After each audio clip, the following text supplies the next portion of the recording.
오늘 하나님께서 우리에게 허락하시는 말씀은 구약성경 여호수아 1장 9절 말씀입니다. 우리 함께 정성 다해서 받들어 읽습니다. 9절 시작합니다. 내가 내게 명령한 것이 아니냐? 강하고 담대하라. 두려워하지 말며 놀라지 말라. 내가 어디로 가든지 내 하나님 여호와가 너와 함께하느니라 하시니라. 아멘. 오늘 저는 이렇게 출발하라 하는 제목으로 신년 첫 주일 주님이 주시는 말씀을 여러분과 함께 나누려고 합니다. 올 한 해도 하나님의 인도하심과 선하신 손길이 정녕 여러분과 함께하기를 주님의 이름으로 축복합니다. 오늘 많은 눈이 내린다고 예보가 되어 있고 지금도 밖에 눈이 옵니다. 두 가지 마음이 있겠죠. 걱정스러운 마음이 있겠고, 눈이 많이 내리면서 눈꽃이 피거나 또는 길에 소복히 쌓이는 모습을 보면서 손뼉을 치며 좋아하는 그런 마음도 있을 것입니다. 특별히 즐기기 위해서 길을 떠나거나 하는 사람들은 그런 점에서 더 좋은 마음을 갖겠죠. 하지만 마음에 부담감 있는 사람도 없지 않아 있을 것입니다. 저는 좋은 쪽으로 생각해 보려고 합니다. 호기심, 설레임 이런 것들이 가득 담겨 있는 상태로 여행을 떠난다고 하면 이를테면 태백산으로 가는 열차 여행 이런 것들이겠죠. 그러면 굉장히 멋있는 장면을 보지 않을까 생각을 합니다. 이만큼 설레임 가득한 여행일인데 문제는 거기에 따른 준비를 많이 한다는 겁니다. 필수품들도 있을 것이고 가서 이것도 하고 저것도 해야지 하면서 챙기는 물품이 많을 거예요. 근데 그보다 더 중요한 게 뭐죠? 혼자 가는 여행보다 함께하는 여행이 중요하다는 거죠. 그래서 동행이 있다는 게 굉장히 중요한 거예요. 좋은 사람과 함께 동행하면 아무리 고단한 여행일지라도 즐겁게 다녀올 수 있고, 아무리 좋은 여건 속에서 여행을 한다 할지라도 동행이 그다지 반갑지 않고 또 좋지 않은 사람이라고 하면 그 여행은 별로 그렇게 상쾌하지 않을 거예요. 전 여러분의 인생의 여행이 주님과 함께하는 아름다운 동행이 되길 바랍니다. 또 하나님께서 여러분 곁에 좋은 사람을 많이 붙여주어서 행복한 여행을 하는 그런 인생이 되길 바랍니다. 전 그래서 여러분에게 좀 더 나은 동반자, 여행의 동행을 추천해 보려고 합니다.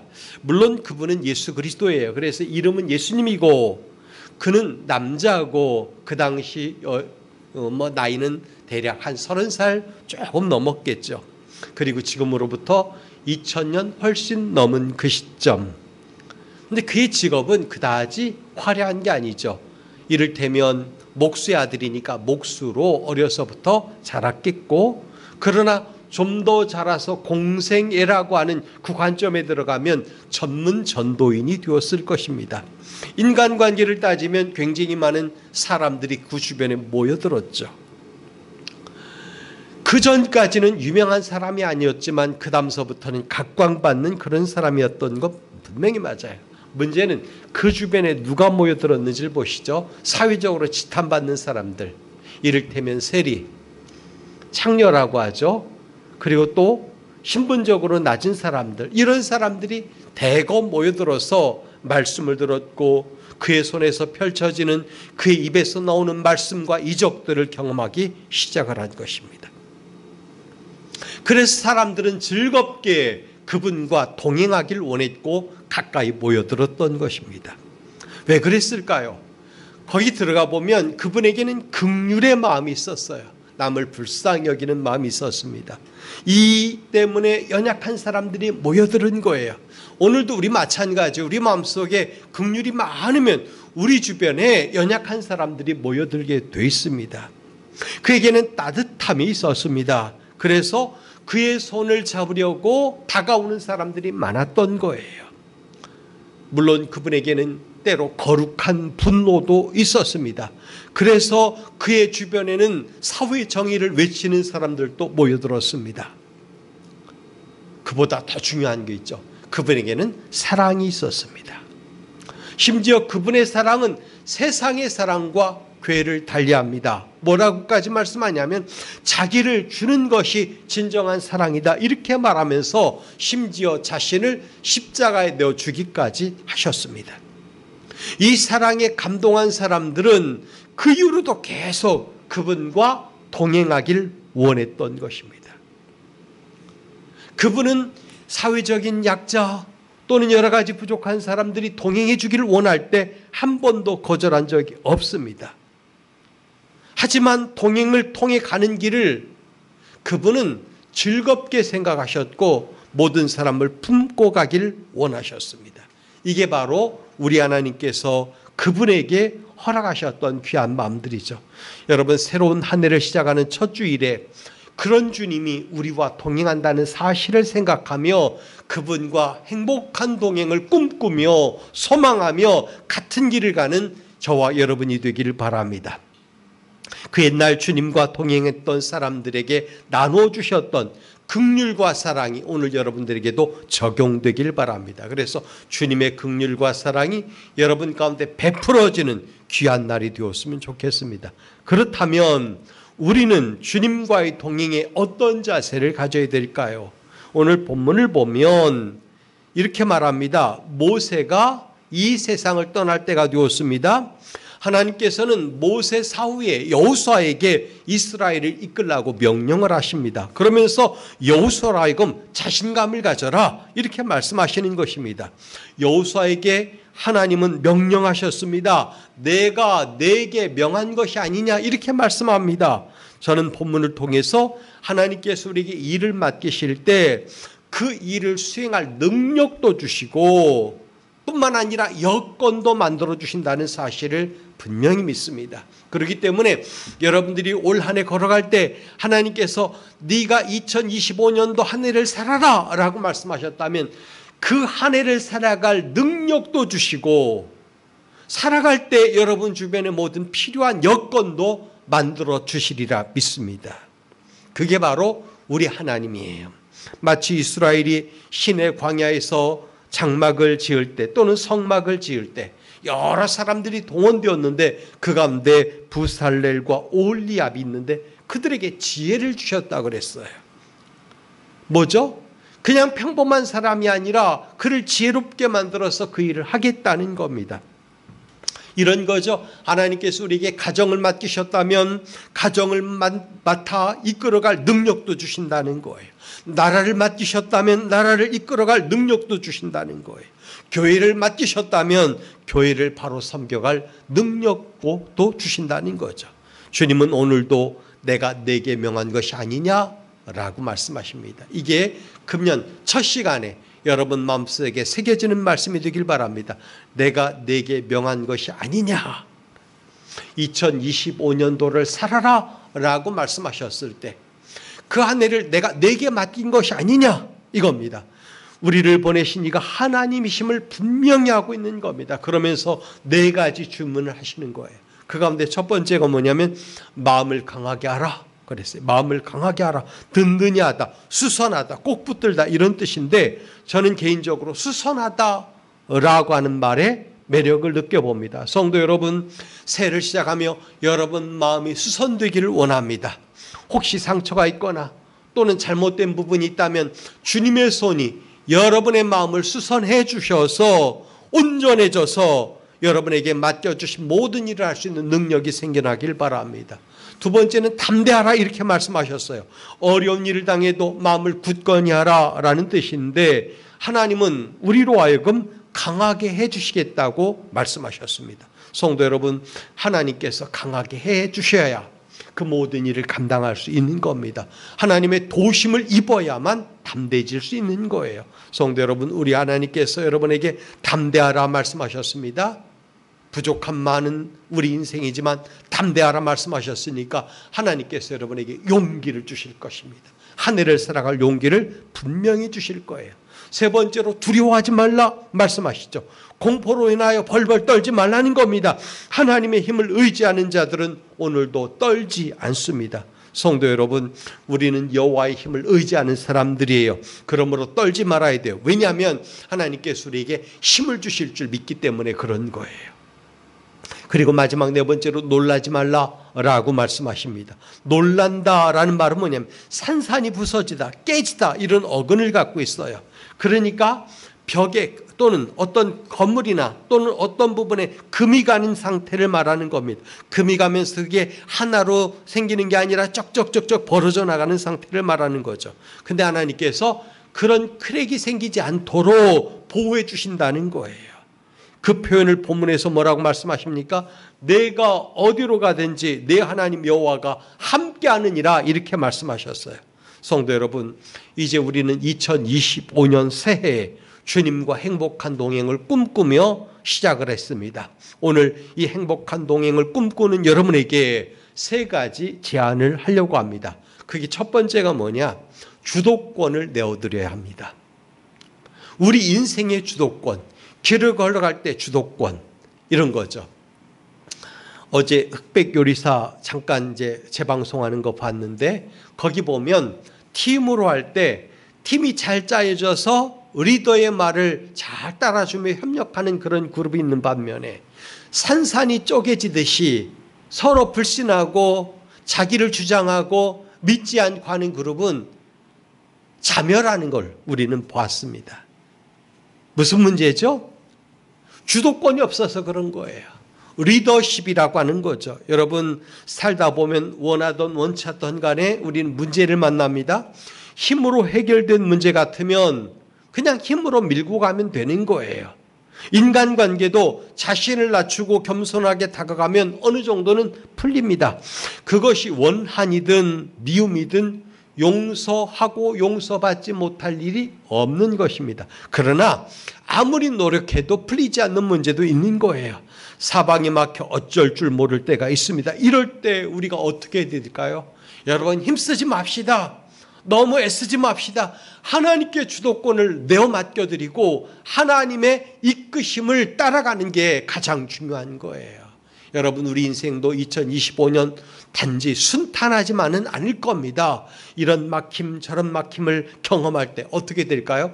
하나님이 주시는 힘과 능력으로 치고 나갈 거는 우리가 치고 나가야 돼요. 그러나 그러지 못할 때 하나님의 능력을 더 힘입어야 되고 하나님이 해결해 주시길 바라서 주도권을 내어 맡게 될 겁니다. 조엘 오스틴이라고 하는 사람이 쓴 책 잘 되는 나에 보면 다섯 번째 주제가 잘 되는 태도에 관한 이야기를 하고 있습니다. 거기서 보면 하나님께 주도권을 내어드리라 라고 말합니다. 잘 되는 길이 뭐냐? 하나님께 주도권을 내어드릴 때라는 겁니다. 성경을 통틀어 잘 되는 인생은 하나님이 정하신 길을 걷는 사람입니다. 그 말이나 조엘 오스틴의 말이나 저는 같은 말이라고 봅니다. 하나님이 정하신 길을 걷는다는 말은 하나님께 주도권을 내어드리고 그분의 선하신 인도하심을 따라가는 거라고 봅니다. 그러면 누가 주도권을 내어드릴까요? 누가 주의 길을 걸을까요? 그것은 여호와의 주권을 인정하는 사람만이 그런 일을 할 수 있는 거예요. 즐거운 여행이 되려면 동행과 한 마음이 되는 게 중요하지 않습니까? 마음이 찢어지면 내내 언짢고 불편합니다. 여행은 그렇다는 거죠. 가정도 마찬가지고 회사도 마찬가지예요. 그러면 믿는 자가 가야 할 천국 길은 어떨까요? 이 길에는 동행이 예수님이잖아요. 그분과 마음이 찢어지면 안 되는 거예요. 항상 붙어 있어야 되는 겁니다. 그래야만 행복한 천국 가는 길을 걸어갈 수 있는 거예요. 이 길에 자기 고집을 내면 안 돼요. 자기가 주도권을 잡으려고 하면 안 되는 거예요. 하나님이 주도권을 잡도록 내어 맡겨야 되는 거예요. 잠언 기자는 그래서 우리에게 이렇게 말합니다. 마음의 경영은 사람에게 있어도 말의 응답은 여호와께로서 나느니라. 너의 행사를 여호와께 맡기라. 그리하면 너의 경영하는 것이 이루리라. 그렇습니다. 여러분 우리가 해야 될 일은 뭐냐면 순간순간 하나님의 주도권을 인정해드리고 그분께 모든 주권을 맡겨드리는 거예요. 내 고집, 내 욕심을 꺾을 때 주님의 뜻이 분명히 살게 되고 거기서 더 선명하고 아름답고 행복한 일이 열리는 겁니다. 주님께서도 마태복음 16장 24절에서 이렇게 말씀하셨습니다.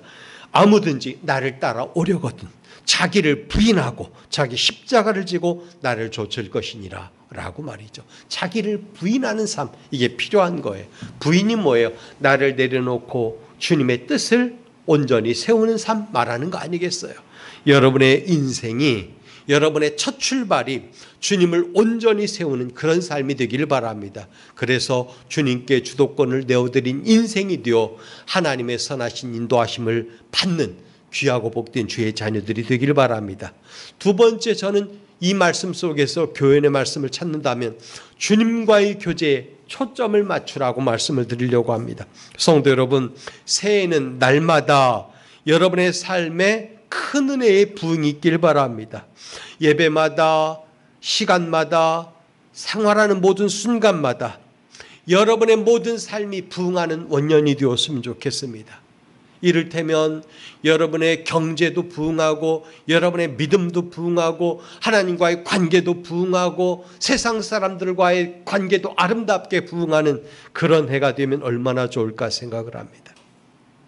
하루에도 수도 없이 많은 일들이 우리 가운데 예기치 않게 벌어집니다. 전 여러분이 매일 아침 주님께 모든 삶을 내어 맡기며 하나님께 기도하는 그런 인생을 살아갈 수 있길 바랍니다. 하나님, 오늘도 하루의 문을 엽니다. 저와 동행하여 주십시오.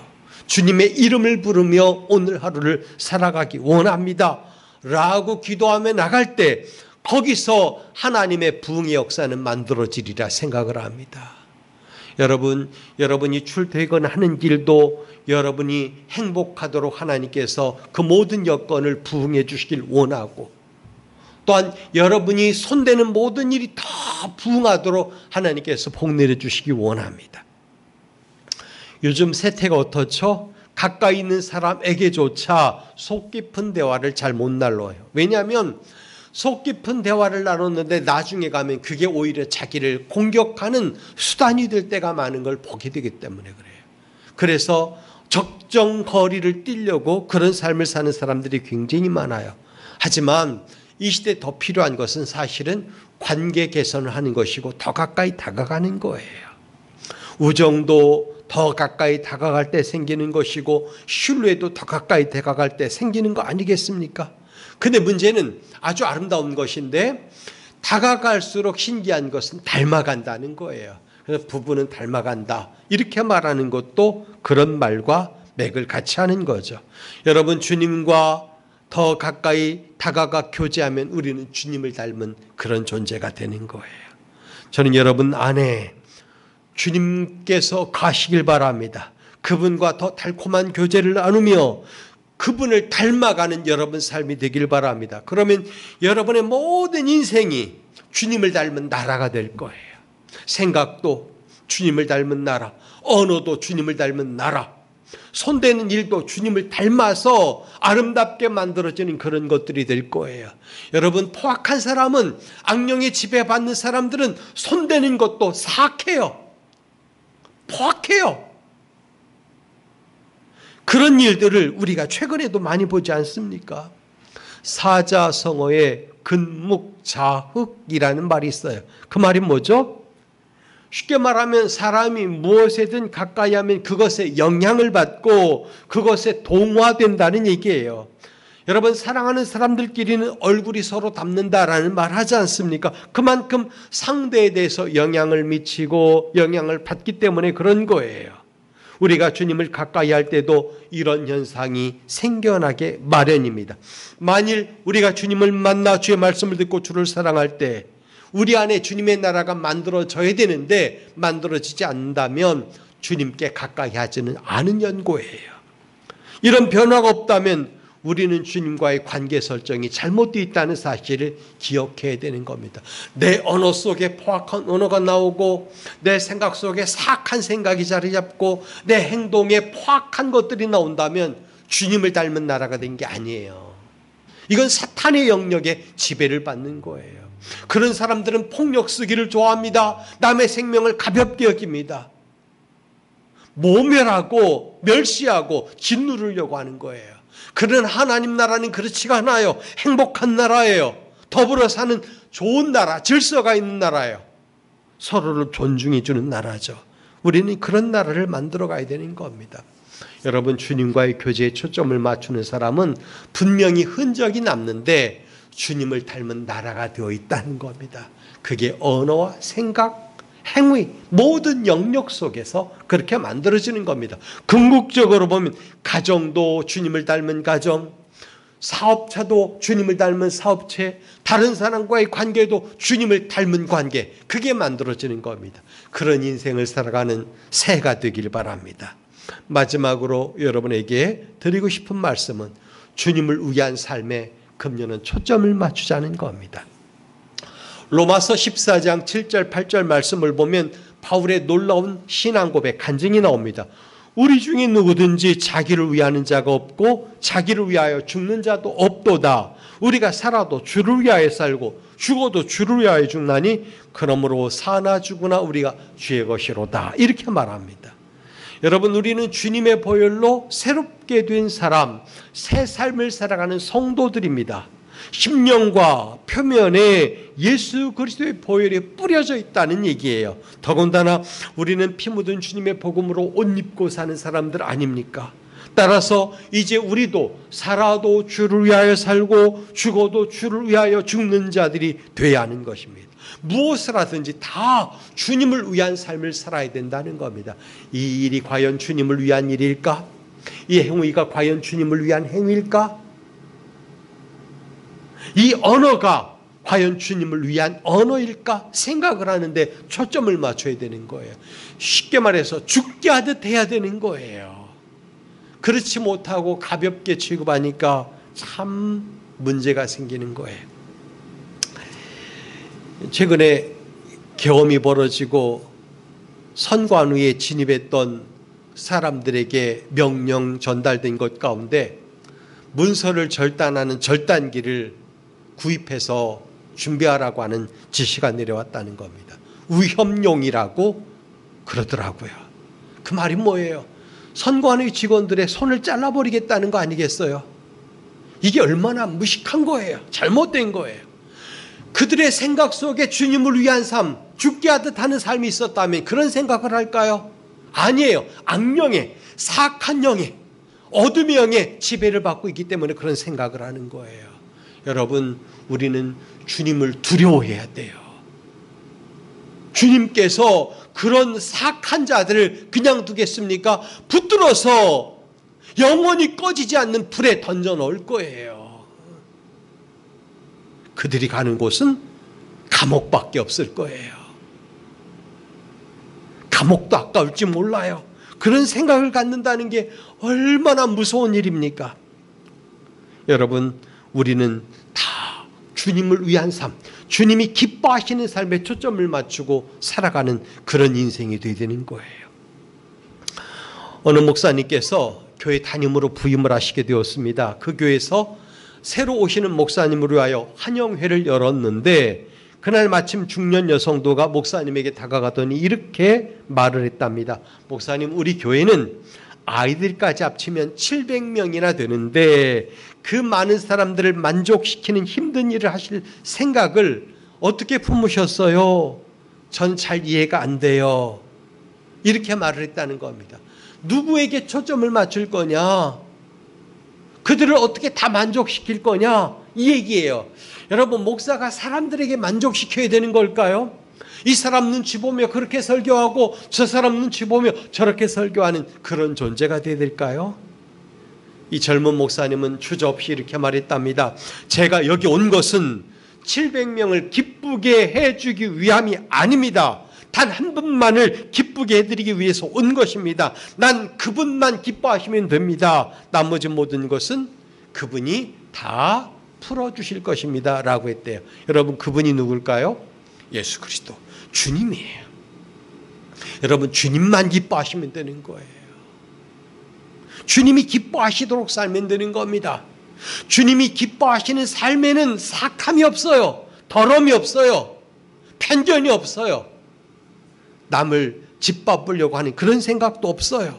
오히려 존중하고 보듬고 아껴주고 함께 가고 손을 잡고 그런 생각을 갖게 되는 거죠.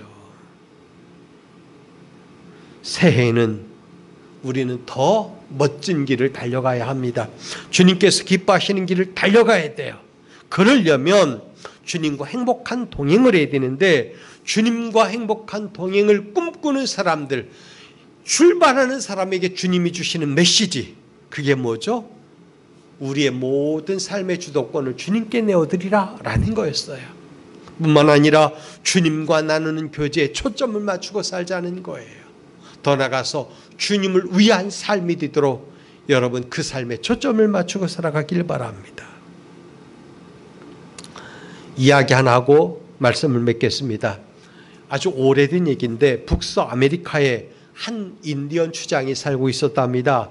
이 추장에게는 백인 친구가 있었는데 어느 날 백인 친구가 찾아와서 하룻밤을 함께 보내게 되었습니다. 마침 그 밤에 눈이 서복하게 내렸답니다. 이튿날 추장은 백인 친구를 깨워서 밖으로 데리고 나왔습니다. 마당에는 선명한 발자국이 하나 있었습니다. 한 길로 난 거죠. 추장은 백인 친구에게 이렇게 질문합니다. 몇 명이 여길 지나갔다고 생각하는가? 친구? 백인 친구는 선명한 발자국을 가리키면서 말을 했습니다. 한 사람 아닌가? 그랬더니 추장은 웃으면서 말합니다. 정확히 몇 명인지는 모르지만 한 부족이 지나간 것이 틀림이 없네 그랬어요. 여러분, 추장은 생각을 했어요. 먼저 어떤 사람이 밟고 가면 그 뒤를 다른 사람이 흔들림 없는 걸음으로 따라갔다는 거예요. 그래서 발자국이 하나만 남았다는 겁니다. 수백 명이 지나가도 하나의 발자국처럼 남는다는 거죠. 여러분, 이게 바로 예수 그리스도의 뒤를 따라가는 사람들이 걸어가야 될 그 모습인 거예요. 주님이 걸어가신 족적을 그대로 밟고 가는 거, 이게 우리에게 필요한 거죠. 그러려면 성령의 지도하심을 받고 말씀 안에 거하는 삶을 더 잘 살아야 돼요. 금년에 우리가 어떻게 출발해야 될까요? 이렇게 출발하라 주님이 말씀하셨으니까 다시 한번 오늘 주신 교훈의 말씀을 마음에 새기며 귀한 발걸음 내딛는 저와 여러분의 인생이 되길 주님의 이름으로 부탁드립니다. 기도하겠습니다. 거룩하신 아버지, 감사합니다. 오늘 우리를 불러 신년 첫 주일 예배를 드리게 하셨으니 감사합니다. 2025년 새해 주님이 이렇게 출발하라 말씀하시며 귀한 말씀을 주셨는데, 아버지 하나님, 주님이 주시는 말씀을 마음에 새기고 한 해를 행복하게 동행하며 살아가는 저희들이 되게 하여 주옵소서. 삶의 여건 속에 사단의 공격이 가열차겠지만 그때마다 주님이 주신 힘으로 넉넉히 감당하고 이기며 나갈 수 있도록 주님 도와주옵소서. 믿음의 길은 방해가 많고 공격도 많지만 우리가 주님께 주도권을 내어드리고 주님이 주시는 힘과 능력을 의지하고 주님이 기뻐하신 삶에 초점을 맞추면 반드시 승리하며 살아가게 될 줄 믿사오니 주님 우리와 함께하여 주옵소서. 그러나 주님, 우리는 연약합니다. 성령 하나님 우리와 함께하시고 동행하시며 날마다 우리 마음을 감화 감동시켜 주옵소서. 예수 그리스도 이름으로 기도하옵나이다. 아멘.